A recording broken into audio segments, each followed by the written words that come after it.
Liz Smith, welcome to the podcast. Thank you for having me. I'm going to start with a very simple question.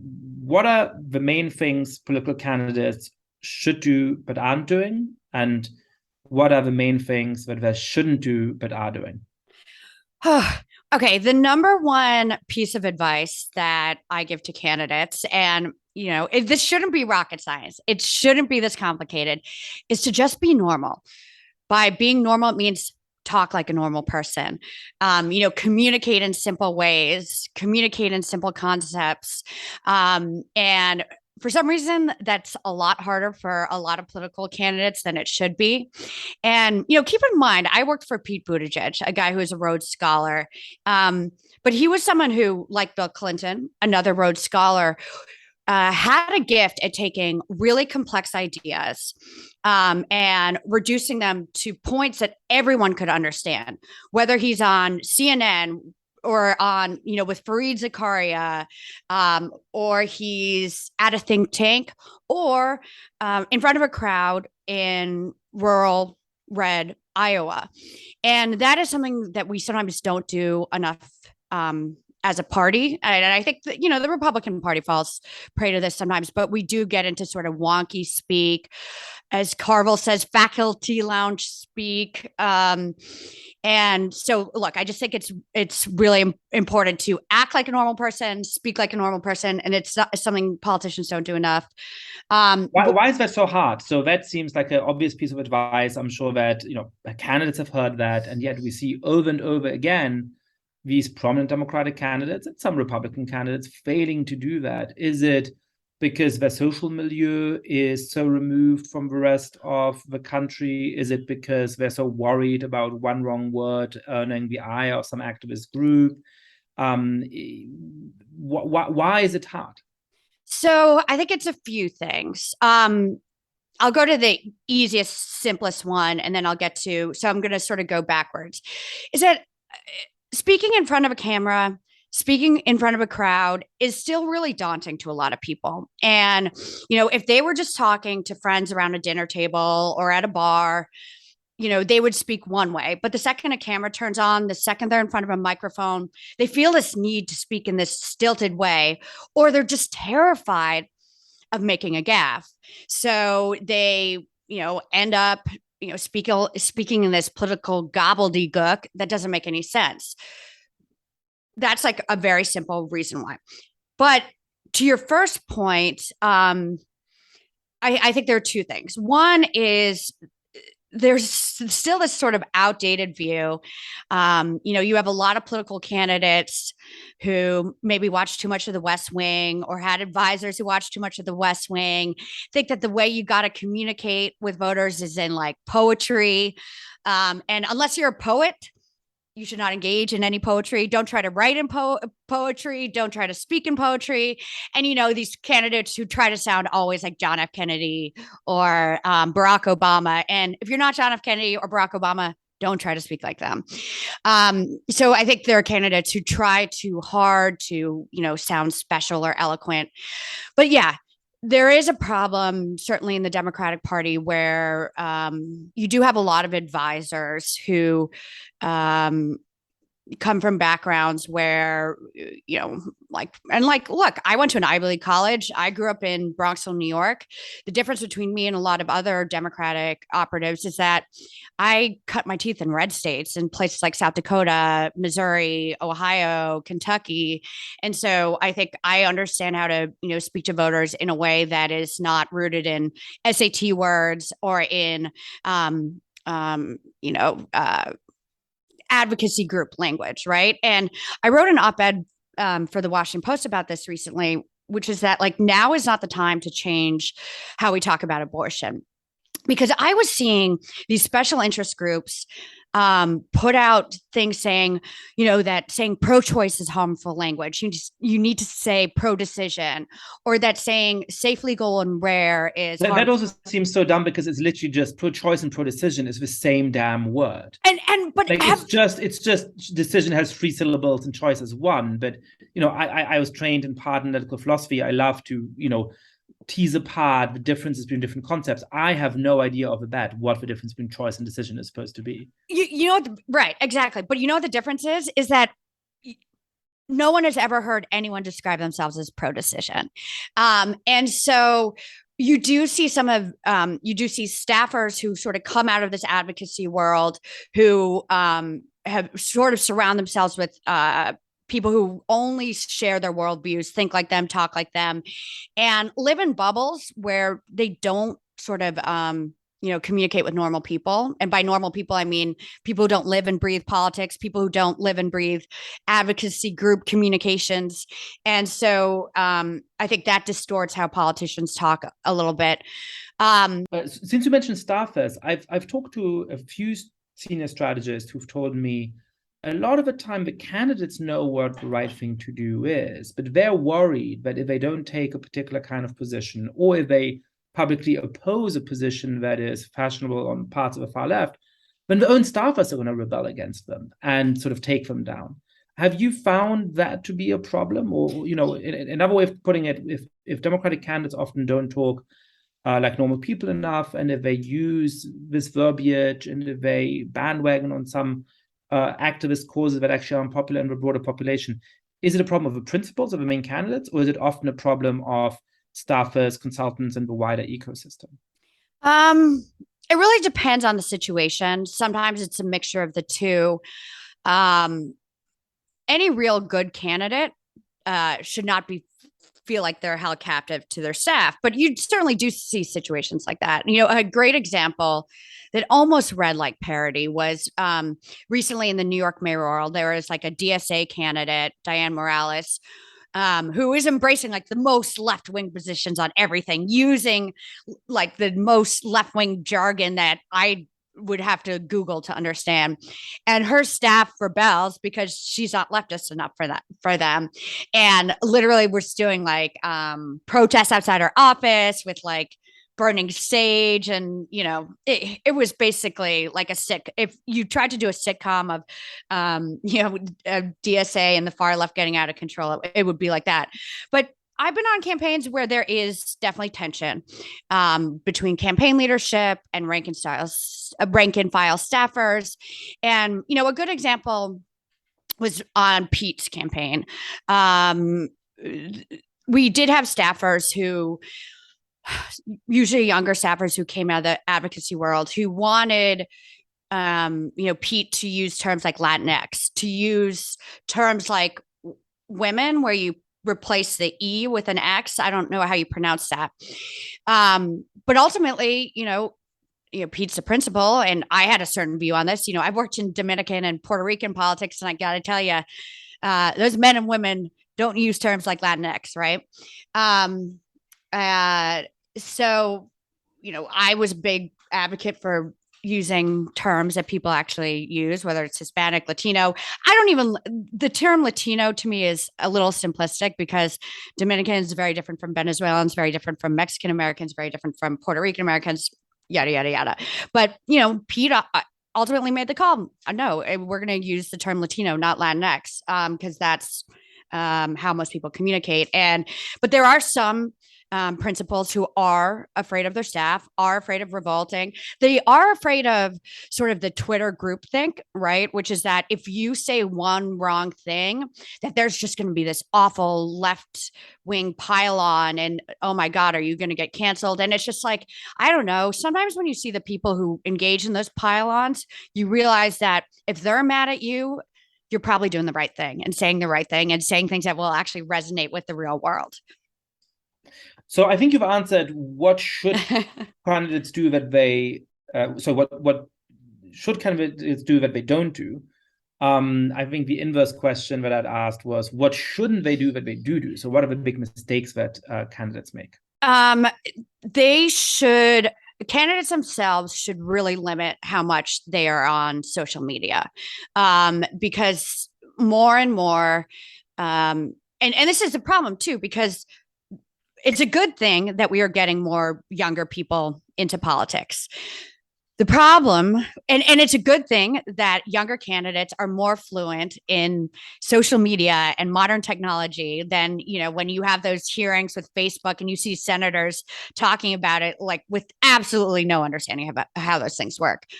But there are some downsides to being too online, and there is a distortionary, I don't even know if that's a word, but a distortionary effect that happens on social media, and a really toxic group think that unless you embrace the position that is popular online, which is oftentimes, the most far left position, that that you're a Republican in disguise, that you can't be trusted, that and if you take your cues from sort of like the online group think, you are going to be extremely, extremely, extremely out of touch with voters.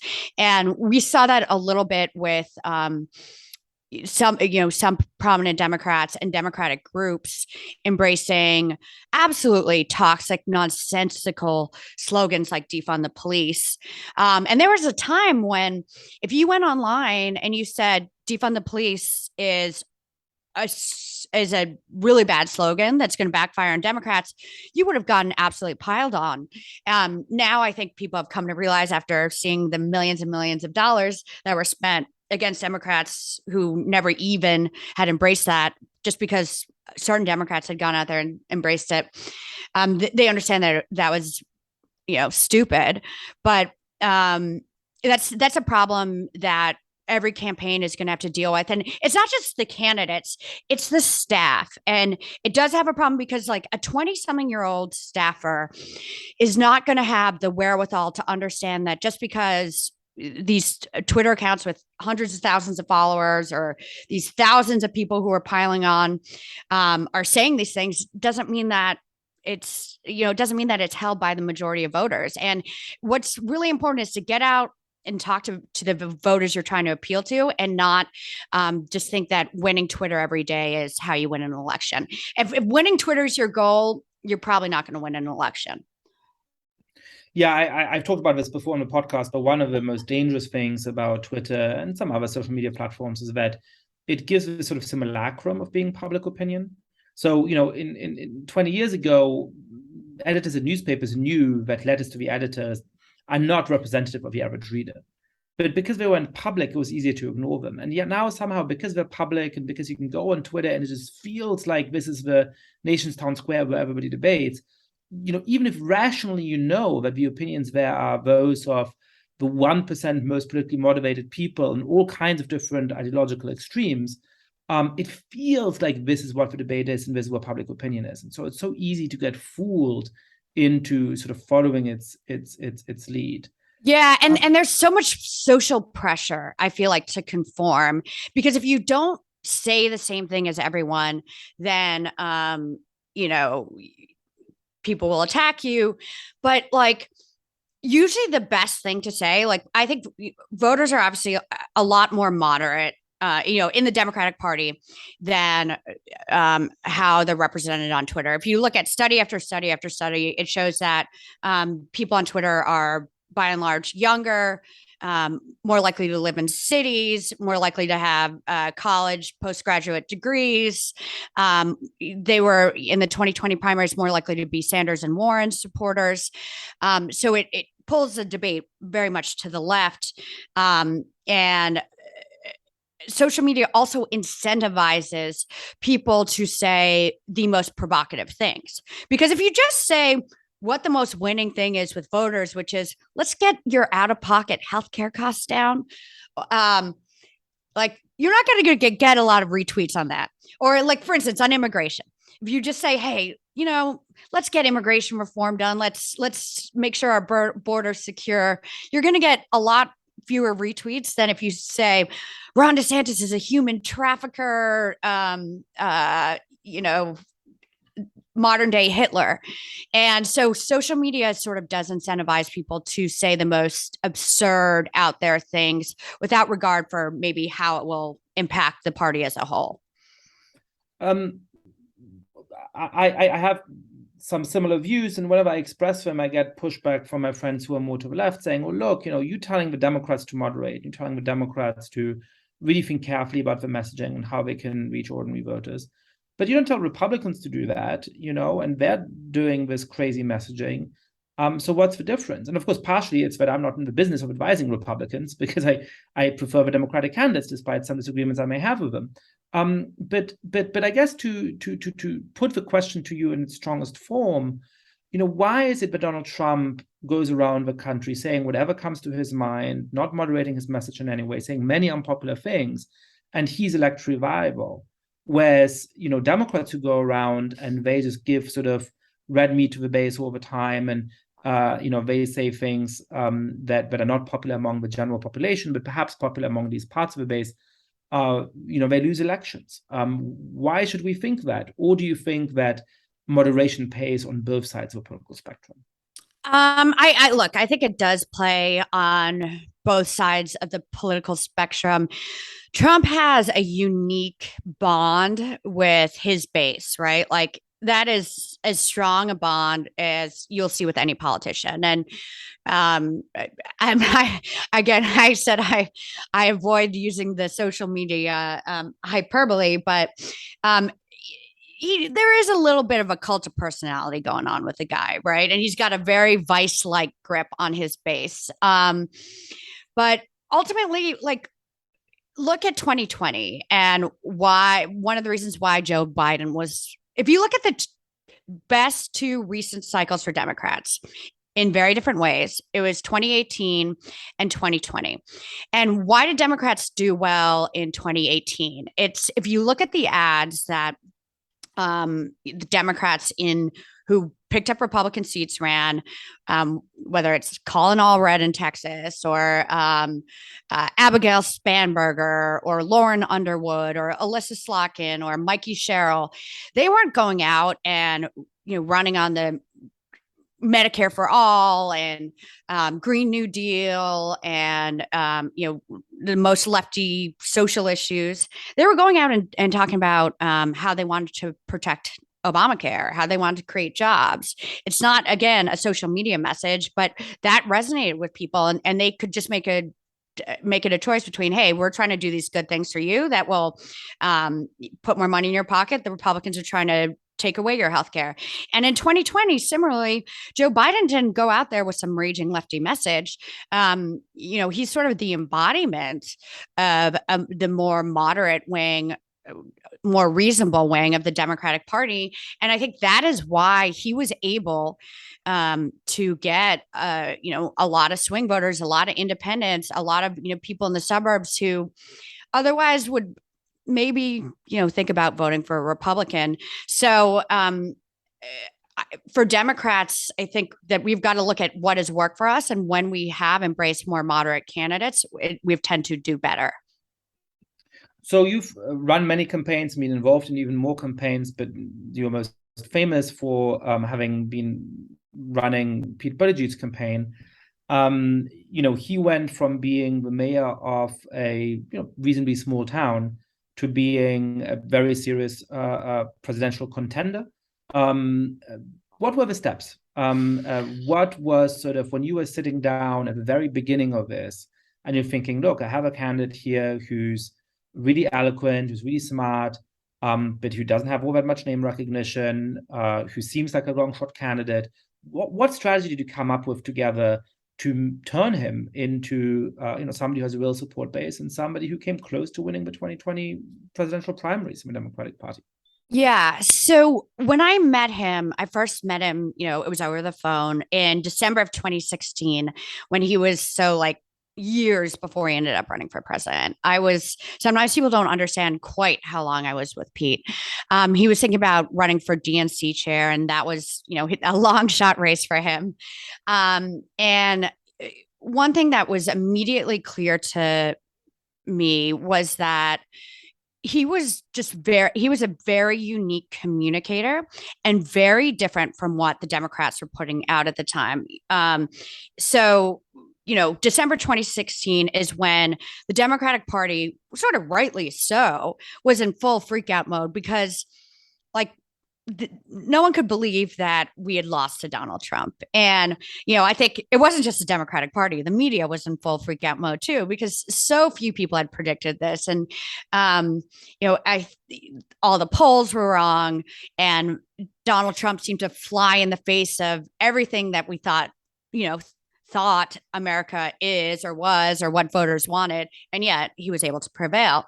So Democrats sort of overreacted, I think, in that moment. And in the weeks afterwards, certainly in the years afterwards, you had Democrats going out there and saying, to beat Trump, we have to be like Trump. And we got to yell, we got to scream.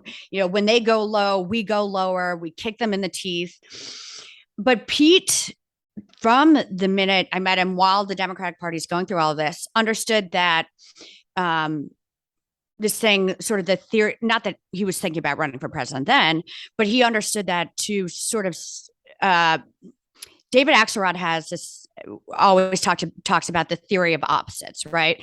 Which is that in presidential races, and sorry, I've got some active kitty cats behind me, so ignore the feral animals, but David Axelrod always talks about the theory of opposites, right? Which is that in presidential races, what voters tend to do is they go between people who are flip between people who are the complete opposites. So you go from Bill Clinton, who is, yes, he can be an everyman, but he was a very cerebral guy, to George W. Bush, who's more, shoot from the hip, cowboy. No one would say that he was particularly intellectual, but then you go back to Barack Obama, very cerebral guy, brilliant orator. Then you go to Donald Trump, right? And so what Pete understood was that to beat Trump, whether you're just a rank and file Democrat like him, or a Democratic Party leader, you got to offer counter programming and sort of be the antidote to him. And so he approached, from the get-go, even when he was just running for a DNC chair, he approached Trump very differently from other Democrats, which is he understood, one, that not to play Trump's game. And Trump's game is just, say something outrageous, watch people's heads explode, dominate the news cycle for days, and then rinse and repeat.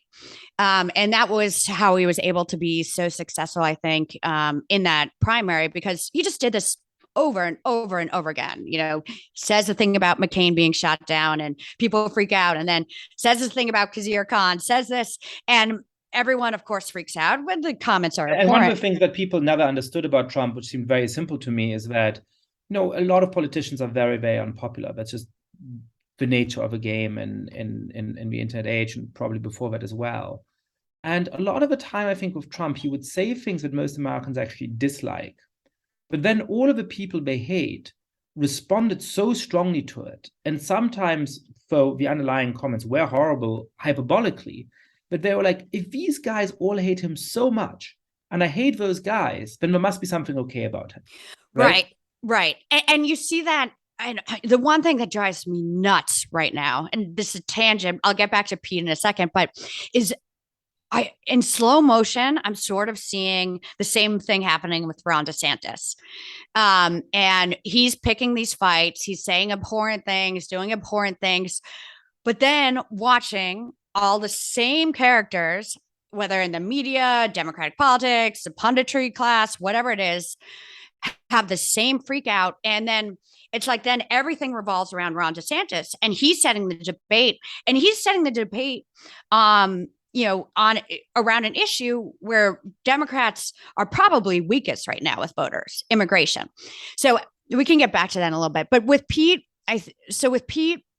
he sort of had a fundamental understanding that the best counter programming to Trump would be to sort of be the antidote to him in terms of, style, presentation, how he talked, but also and in terms of policy. And he embodied that, right? He was a guy who served his country. He is an eminently decent guy of faith. He's a loving husband. He is someone who is well educated, intellectual, speaks 7 languages. 7 languages, does not hide from that. There's a time where it was almost seen as like speaking foreign languages. Like if you're when John Kerry would speak French, the Republicans would run ads against it. And so I think, candidates wouldn't speak foreign languages in public. But Pete sort of embraced that while, as I mentioned before, he was, I think, really brilliant at being able to take very complex ideas and communicate them in simple ways for voters. But we understood that he sort of was a unique communicator and uniquely skilled at it, and that he had no name ID, no national fundraising base. So the traditional ways that you can sort of rise up in presidential politics is that, like, people know you got money.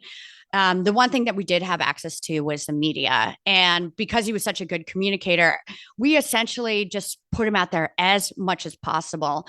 And we put him out there on, God, like early on, like yeah. One tangent, because you call him a very good communicator, and that is his reputation. That's how people see him. What makes him a good communicator, right? Why is it that when you first spoke to him, you were like, oh, this guy has a special talent for this that goes beyond your average good candidate, your average good politician? So he has, and so during the presidential campaign, I remember a prominent Democratic consultant contacted me after one of the debates and said, could you tell him to pause before he gives an answer? Because it's almost robotic. It's like almost robotic what a perfect answer he's giving. And it almost sounds rehearsed because no one can just give an answer like that off the top of their head or in the moment. But that sort of is how his brain works, is that it's like with a good baseball player, right?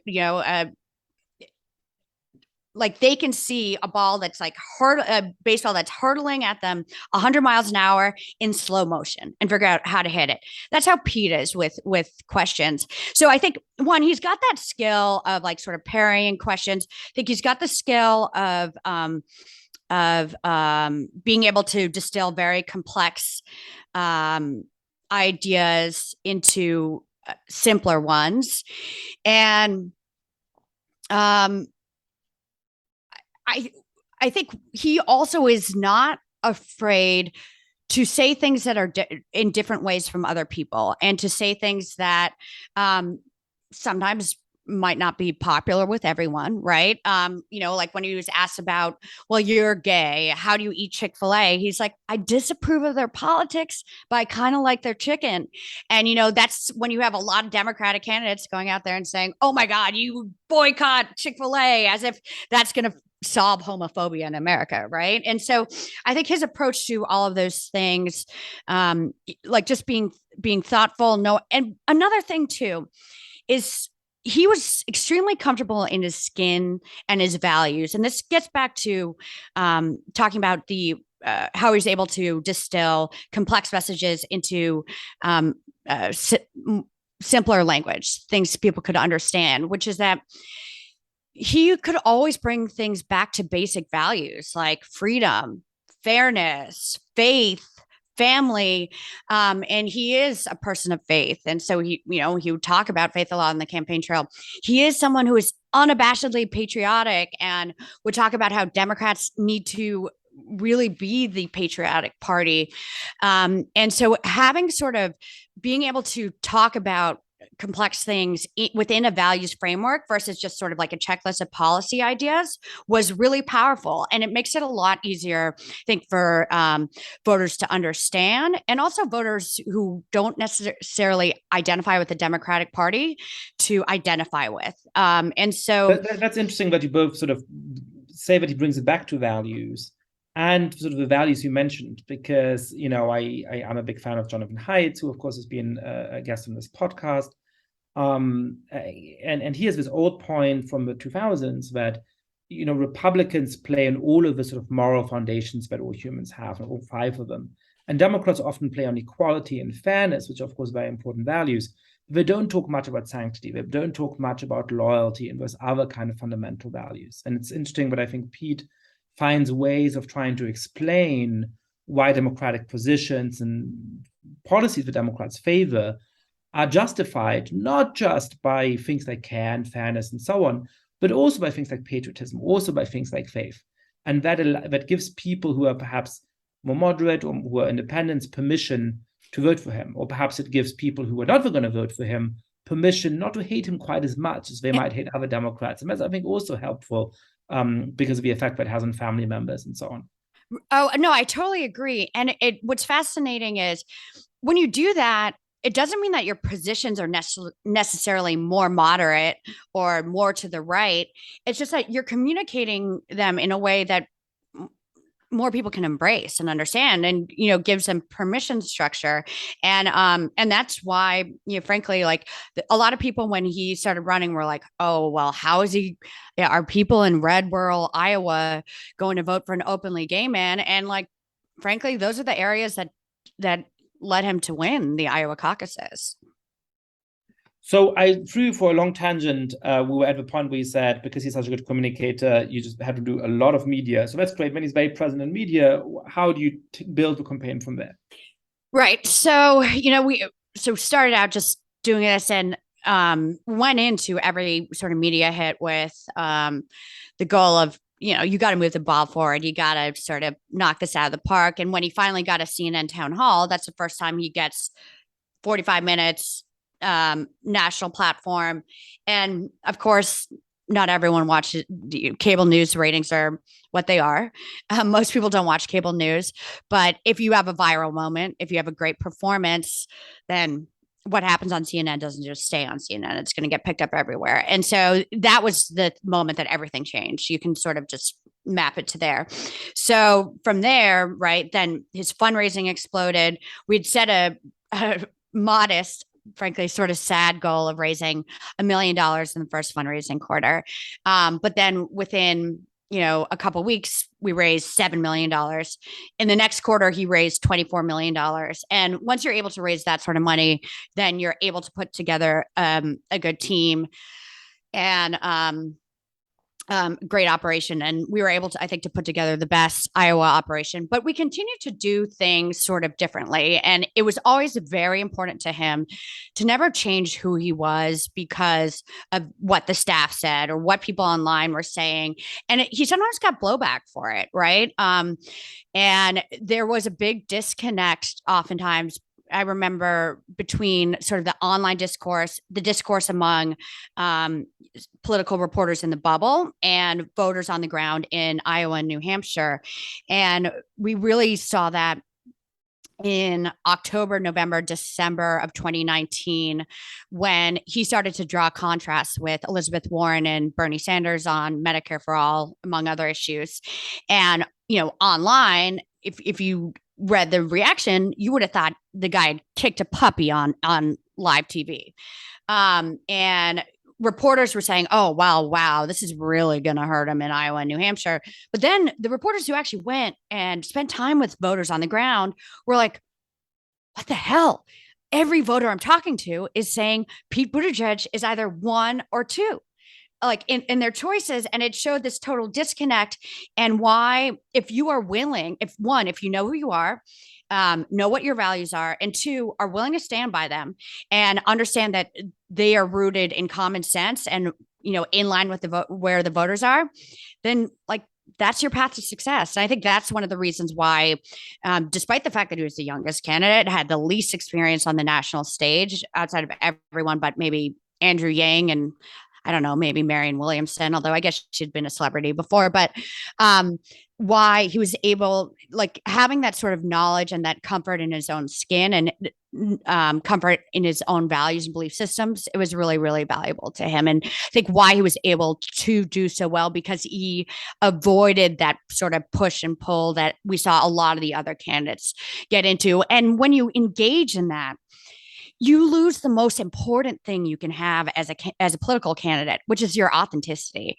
And because voters can smell the second you start saying stuff that you don't believe, they can see through it, and thankfully, he never did that. By the way, Medicare for all who want it, I think was a brilliant slogan and one of the rare. Oh yeah, and now you see that it's what most Democrats in competitive races, that's a policy that they're embracing. You know, there was this like fake view of Medicare for all that it was the most popular policy, because if you're just asked in a poll, do you support Medicare for all, people are going to say, yeah, that sounds great. But what they don't understand is that Medicare for all means that then there's no private insurance option. The US would be the only developed country, or one of the only countries in the world, to only just have, only a public option. Like, and so and most people who are on Medicare, like my mom is one of them, she also has, private insurance add-ons. And then you have a lot of guys who work in unions, and the unions have fought so hard to negotiate these great insurance programs. So once people understood the details, Medicare for all was an extremely toxic policy. And that's why less and less you see Democratic politicians embracing it, and more them embracing Medicare for all who want it. What do Democrats have to do to win in 2024? To win well, first we got to win in 2022. And to win so I'll answer that question. But to win in 2022, I think we've got to stay focused. I'm getting a little nervous. I was feeling really good up until about the last couple of weeks. And we're now starting to see the polls come back down to earth. And then all this immigration stuff recently has made me very, very nervous, because the terrain was much more favorable for Democrats when we could talk about, okay, yeah, there is inflation, and that is going to be a problem going into the election.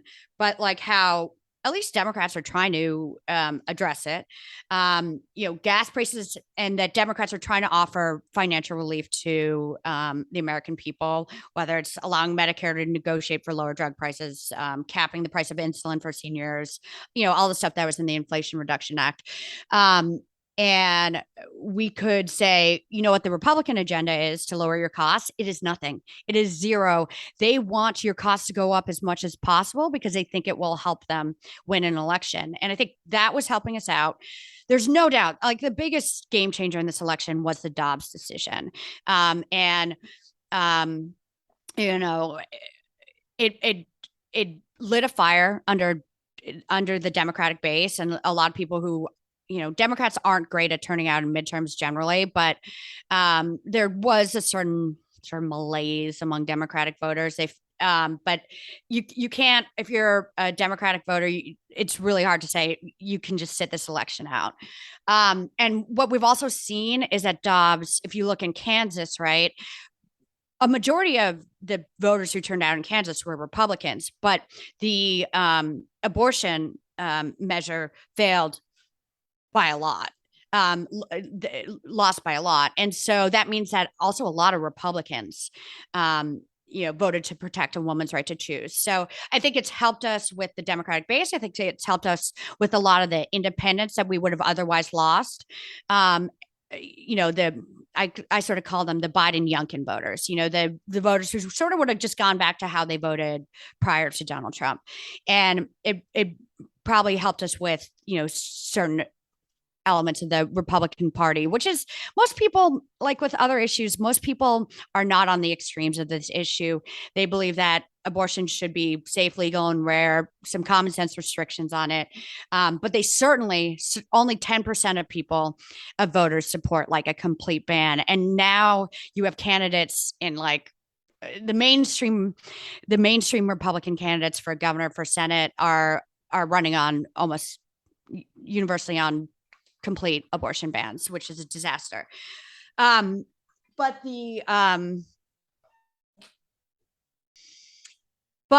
so that, so the economy, what Democrats have been trying to do, which is to offer relief to people, whereas Republicans have been blocking all economic relief. How Democrats have been campaigning effectively on abortion and using it as a cudgel against Republicans, that was very favorable terrain for Democrats. And you really saw that in the polls. You saw that in individual polls in gubernatorial Senate races. You also saw it pop up in the generic ballot. But I'm very nervous now, after seeing sort of immigration dominate the news the last 10 days, that we can begin to sort of lose some of these advantages. And it speaks to why, and this will get to your 2024 question, but it speaks to why Democrats just cannot take the bait all the time from Republicans. We cannot let them define what the national debate is, because if we go into 2022, and there's a long time between now and the election, but early voting in a lot of these states is starting soon. If we go into the election with immigration as the top issue, we're screwed. Like, I'm just gonna be honest with you, because voters give Republicans a massive advantage in terms of how they handle immigration, which I understand is not rational, because it is Republicans who have blocked immigration reform and who are, partially to blame for this crisis. But voters aren't always rational. And so we've got to stop taking their bait. We've got to focus on talking to people about how we're making their lives better, how the Republicans are, out of touch on issues like abortion, and how if you elect these people, they want to take away your democratic rights, right? Like, we have candidates running for state legislature, running for governor, running for secretary of state, running for attorney general, in states across the country, who are essentially saying that they will not, if their states go to elect, Democrats in the future, that they won't accept the election results. And even if they lose their elections, they're not going to accept the election results. And I understand democracy is not at the top of the list for voters, but if we can sort of simplify the message and make it clear that this isn't just about January 6th. This isn't just about 2020. This is about your right as a voter going forward. Then I think we can bring it home a little more. So how we win in 2024 is a little bit of an extension of that. Let me double click here for a moment and then push you on 2024. How do you effectively change the topic in politics? Because I often hear this advice, right? So look, like at the moment, the topic of immigration is immigration. If the topic is immigration, that really gives an advantage to Republicans. So if you're a Democrat, if you're a Democratic advisor, you really want to change the topic to something like abortion or education or something where Democrats tend to do better. There's a version of this advice that a political scientist called Shari Berman gives, who's been a frequent guest on this podcast, who I think is really smart, really right on many topics. But she says, look, a lot of the left's problem is that we've started to talk a lot more about social issues, and it's much better when we talk about economic issues for the left. And so the left should talk much more about economic issues. My skepticism about that advice is that when voters perceive you as being out of touch on some issue that is important to them, and you simply change the topic, they don't trust anything else you say. So now it seems to me that what you need to do is to neutralize those topics, right? To say, okay, look, we're going to do on immigration what it takes for you not to hate us. On cultural issues, we're going to do what it takes for you to trust us. We're reasonable people with decent common sense values. And then we can change the topic. But it always seems to me like there's got to be a first step. If you try to change the topic before you've played defense on the issue in which you're weak, you just lose permission to speak about anything else. Yes. So I do agree with that. And I think that the response to DeSantis from most Democrats has not been effective. And they've played his game. And Pete would always talk about this in the 2020 campaign, which is that with Donald Trump, it's like when you get into a back and forth with him, when you give him oxygen, when you get into a fight with him, it's like when you're a kid and you're playing with those finger traps, right? The harder you pull, the more your fingers are going to get stuck. And I feel like that's the same thing with DeSantis, which is if you're just yelling and screaming and huffing and puffing and hyperventilating and going on, one, you're giving him all the attention that he wants, but two, you're not addressing the underlying problem, and you're not addressing the underlying reality, which is that voters do distrust Democrats don't trust Democrats to effectively handle immigration and the border. I'm not saying, again, I just want to caveat for people just so it's not taken out of context. I want to asterisk this. I'm not saying that it's necessarily rational. but it's the reality, and I deal in reality. So what I think makes more sense is for Democrats to acknowledge that things are not great, right? That we have way too many people coming over the border every day, that our border towns are being are being thrown into chaos. They don't have the resources to handle this. So we need we need to understand that the frustration around the border is legitimate, and we need to have solutions that address that. And so one is acknowledging the frustration, saying it's real, coming up with solutions to address it. And then you can sort of pivot to, well, and Democrats are the ones who've been trying to address this for years. Republicans haven't lifted a freaking finger to reform our immigration system. And part of the reason why we have this crisis at the border is because of the Republican Party and Republican leaders, the same ones who are, putting this in the news today. And there are, I saw an interview with this congressman from Massachusetts, Jake Auchincloss. He was on Fox the other day, and he did a really good job of answering this, and he led with acknowledging that these frustrations are real and that Democrats should not ignore them, and we cannot ignore them. And then pivoted into this, and that's the way that I would handle this. And I think that was sort of my way of saying from a Democratic operative's perspective, sort of what you were getting at, which is that you have to establish some credibility on the issue before you move on. You can't just yell and scream in incomprehensible sort of grunts and whatever, and then just say abortion and think that you're going to change the topic of conversation. No, you've got to acknowledge the frustration that exists, the reality before you move on. And I would like to see a little bit more of that from Democrats and a little less hyperventilation. That seems like great advice. And now I'm going to push you on 2024. So let's say we get through these midterms, perhaps Democrats manage to hold the Senate, perhaps Republicans take the House. That is the prediction at the moment. Of course, that could very easily change. What happens going into 2024? Do you think that Democrats should run Joe Biden? Do you think that Joe Biden should run again? And if Joe Biden doesn't run, then what should people look for in the primaries in a candidate who would be able to beat, whether it is Donald Trump or Ron DeSantis or somebody else in 2024? So I think Joe Biden is going to be the nominee. And I understand. I think you and I disagree on this point.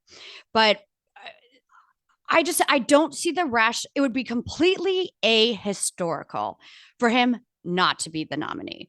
And I understand that he is not, his numbers are still underwater right now. I mean, look at Barack Obama's numbers in 2010. They were similar place, and at some points got worse. And I worked for him in 2012, and he won pretty handily in 2012, was able to come back and win. But at this point in 2010, I remember somewhat ironic. It's sort of ironic that there were like editorials being written. It was maybe right after the election, but there are editorials being written saying Barack Obama should not run for re-election. Instead, Hillary Clinton should take the place, which is really, really funny in retrospect. But Barack Obama was able to, successfully rehab his numbers, and part of how he was able to do that was turning the election from a referendum into a choice. Democrats have done a better job in 2022 than they did in 2010 of making this more of a choice election versus a referendum.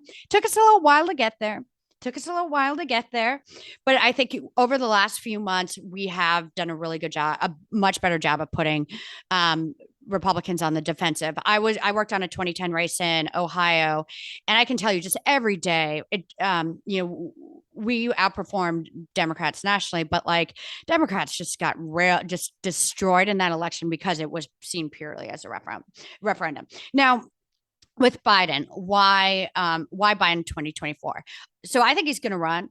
I think he's looking back at history. He's looking at Obama. He's looking at Bush. He's Bush's numbers. He's looking at Clinton's numbers. He's looking at Reagan's numbers, and seeing that, presidents after the first couple of years of their term, their numbers sort of suck, right? I guess Bush wasn't really in that.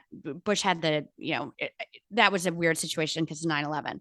But So he's looking at history and seeing, okay, well, you can bounce back, and just because numbers right now aren't great doesn't mean that you won't be able to win the election.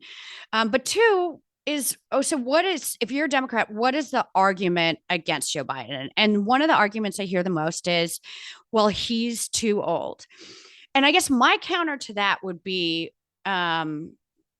well, okay, so why age matters how? I think age matters if it affects your ability to get things done. But so if that is what matters most about age in a lot of ways, then like I don't really think that applies here with Biden, because he has had a very, very prolific last bunch of months and has signed into law a lot of important legislation, whether it's the Inflation Reduction Act, whether it's chips. He's had some foreign policy wins, killed the head of Al Qaeda, all of that. And so his age clearly isn't affecting his effectiveness.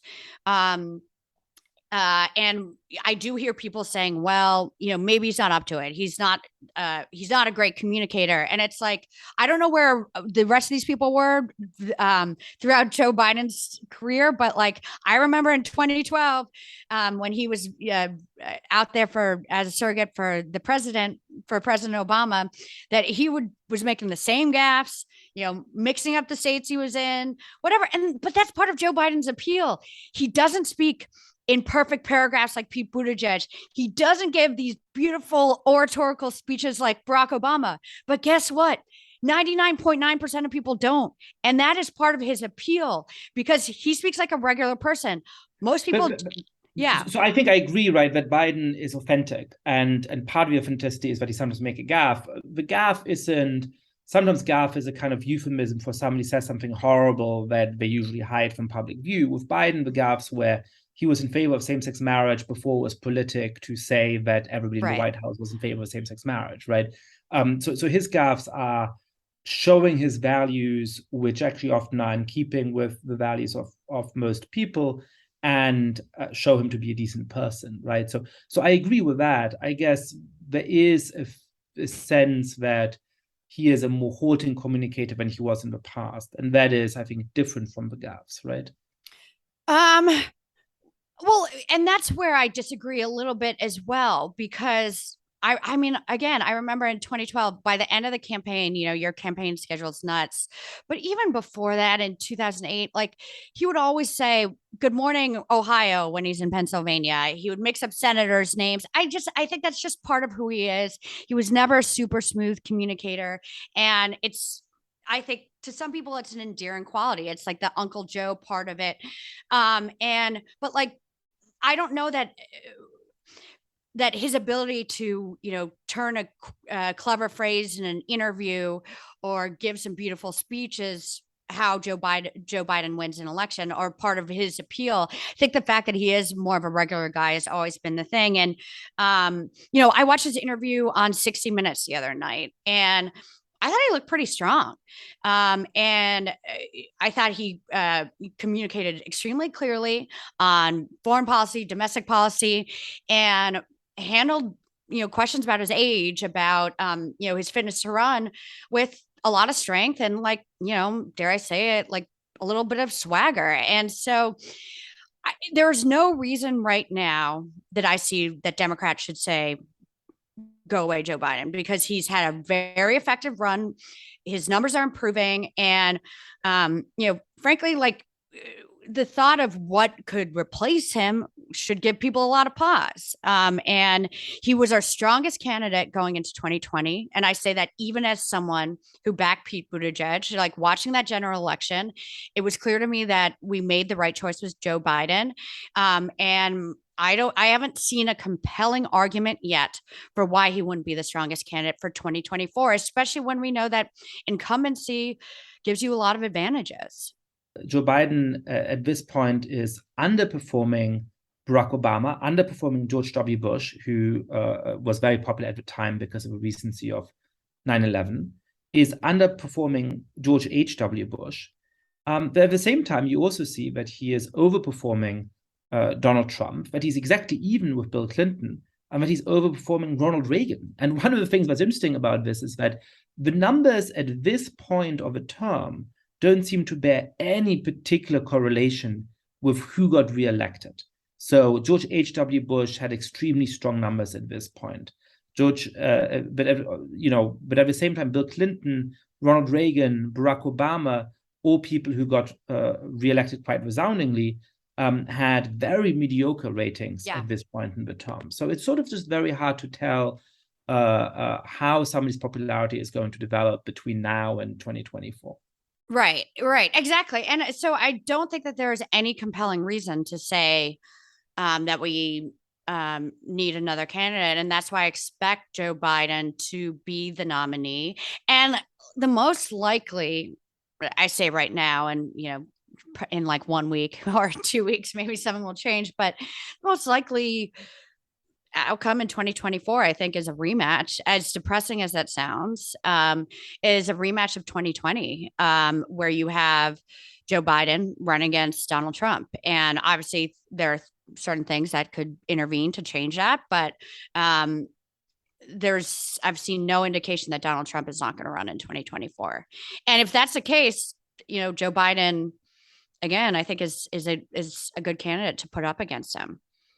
Lovely, something to look forward to. I want to end with a following question, which is that I think it's always tempting to make your views about what the right policy is, or what the right kind of political space is, and your views about who the best candidate is align, right? So it's easy for me to look and criticize a lot of sort of robust progressives and say, not only do they support candidates like AOC or Bernie Sanders, who I see somewhat critically, they then also go on and claim that they are the ones who have the best chance of beating Donald Trump, whoever it is.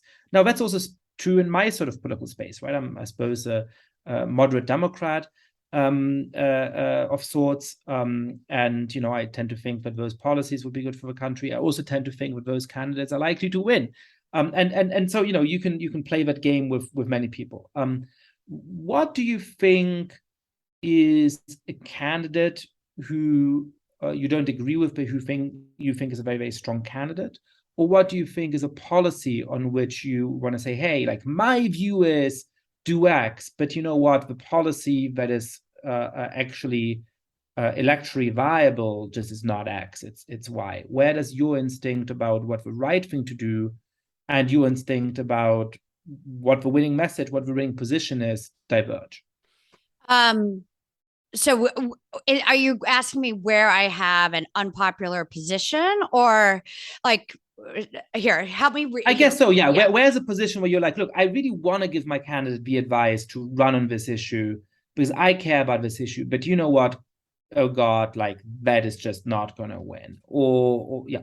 Yeah, well, so sometimes when I look at, some of the candidates who are doing best and who right now and who are overperforming, it's people like Mark Kelly in Arizona, people like Raphael Warnock in Georgia, right? And as a political consultant or political advisor, sometimes you do want your candidates to go out there and just rip their opponent a new asshole and just like light the world on fire.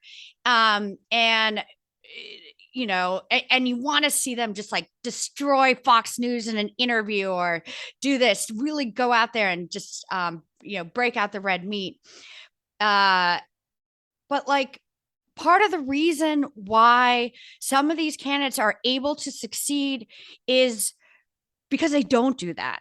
And, it's not the sexiest thing in the world, but sometimes voters reward candidates who are sort of boring, who don't embrace conflict, who don't try to be flashy on TV, don't try to, give these speeches that are, they're trying to rival Barack Obama and we're talking about Warnock. That must be tough for him because that guy can give a speech.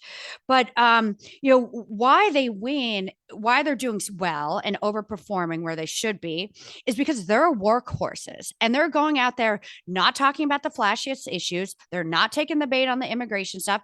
They're going out and building, Republicans for Warnock groups, Republicans from Kelly groups, and just talking about healthcare costs and jobs, and things like that, like the least sexy things in the world. And I think sometimes we have to understand that boring plays in politics, and voters reward just simple, common decency and candidates who, as weird as this might sound, just like don't spend every day looking down on other people, looking down on people who hold different views from them. I think that is a very special quality that both Warnock and Kelly have, and why they're able to sort of get crossover voters, because they don't think that everyone who voted for Trump is inherently evil or stupid, and they don't talk to people that way.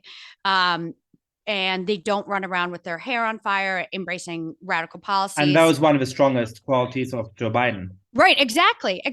And so, sometimes you do want to have candidates who are so exciting, who give you that thrill up your leg.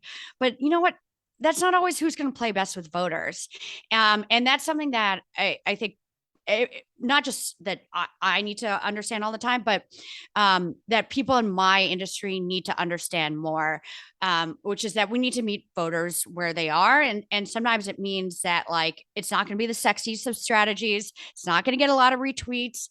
It's not going to get you booked on cable news. It's not going to get you named a hero in liberal publications and invited to keynote all these dinners. But you know what? God damn it. It's going to help you win. And that's like how we change the trajectory of this country, how we save our country from, anti-democratic forces, and how we protect important rights. So that's what I got there. Thank you for coming on the podcast. Thank you for having me.